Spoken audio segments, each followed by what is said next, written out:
Athletic tape comes in several different types, and each has a specific purpose. Non-elastic is the most widely used. It's used for supportive taping because it has little stretch or give.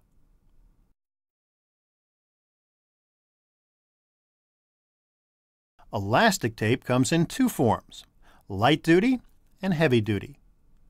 Light duty elastic tape also comes in adhesive and non-adhesive. Adhesive light duty tape is used primarily for securing elastic wraps or bandages in place.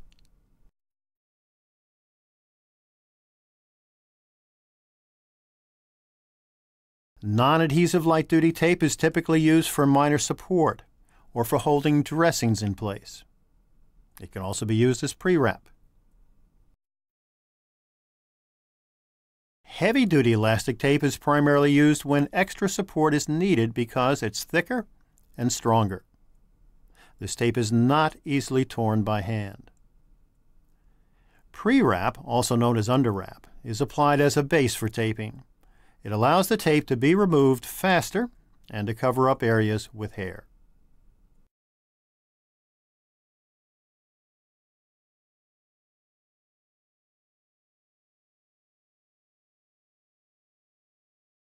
Elastic wraps come in various lengths and widths.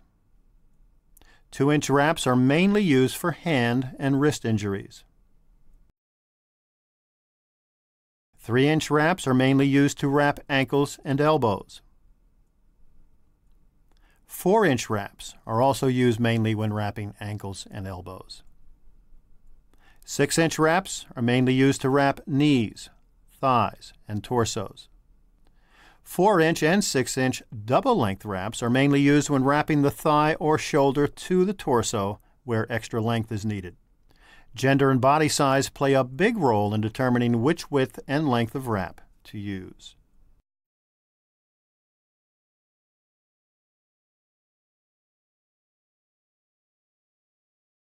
Padding is used in a variety of ways, including for the protection of bruises, the prevention and reduction of swelling, and to support injured muscles.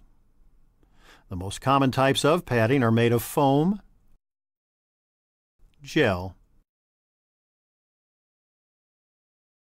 or felt.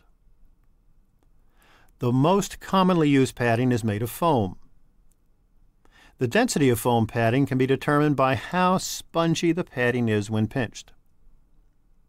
Low-density foam, shown on the left, is easy to pinch and has a lot of give.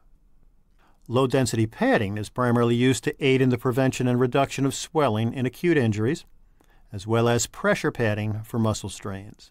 High-density padding, shown on the right, is more difficult to pinch and has less give.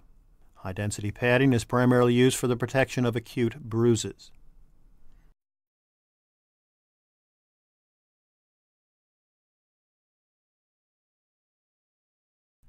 Determine which type of padding is needed, low or high density. For example, high density padding is used to fashion a quadriceps bruise pad. Cut out a rectangular shape. This needs to be slightly larger than the injured area. Once the pad is cut out, round the corners off.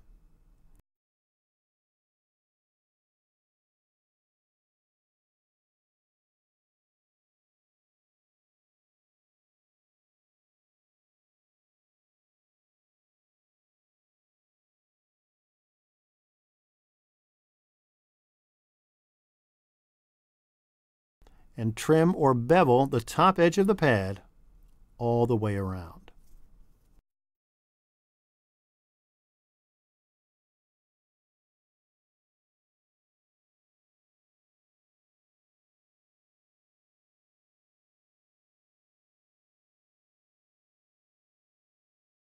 Snip an X into the middle of the pad.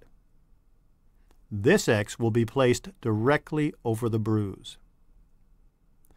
This helps to disperse the force of a blow to the injured area.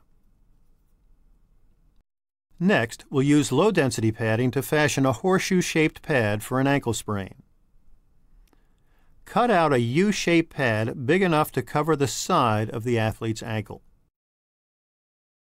Round the bottom corners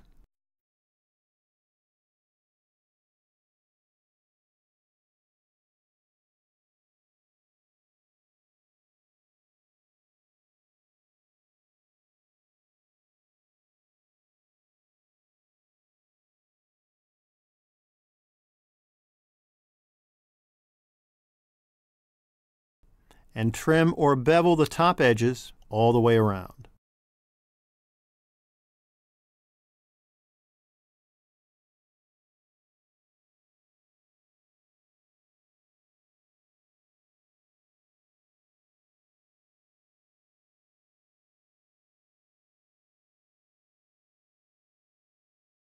The cutout portion of the horseshoe pad should be placed directly over the large bony bump or malleolus on the side of the ankle.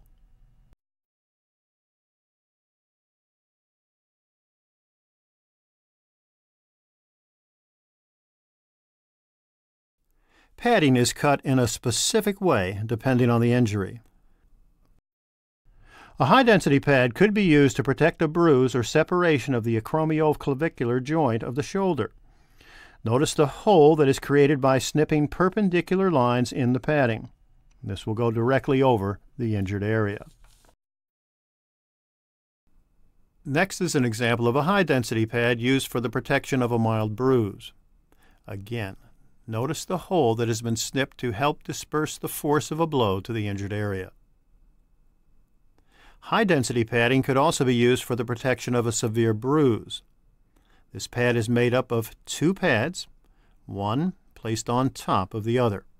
The bottom pad has a circular hole the size of the injured area, cut out to form a bubble of protection. This is called a donut pad. Low-density padding could be used for the support of a quadriceps or hamstring muscle strain. The pad must be bigger than the injured area to be effective. The next example shows low-density padding that would be used for the support of a groin muscle strain. Notice the pad has a sharp angle cut into one side. This angled side goes next to the groin. The final example is a low-density pad that would be used to prevent and reduce swelling from an ankle sprain.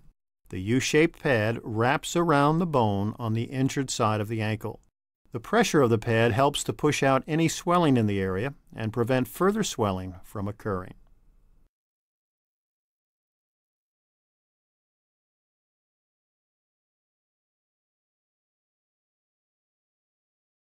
When removing tape from the skin, use either tape cutters or bandage scissors.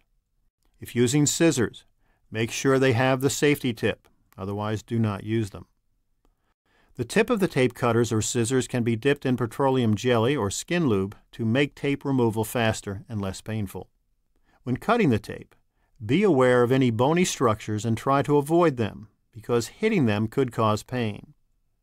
Keep in mind that it may not be possible to cut each strip of tape on the first try. Always apply pressure to the skin, while at the same time pulling the tape in the direction of hair growth. Do not pull too fast because skin could come off with the tape.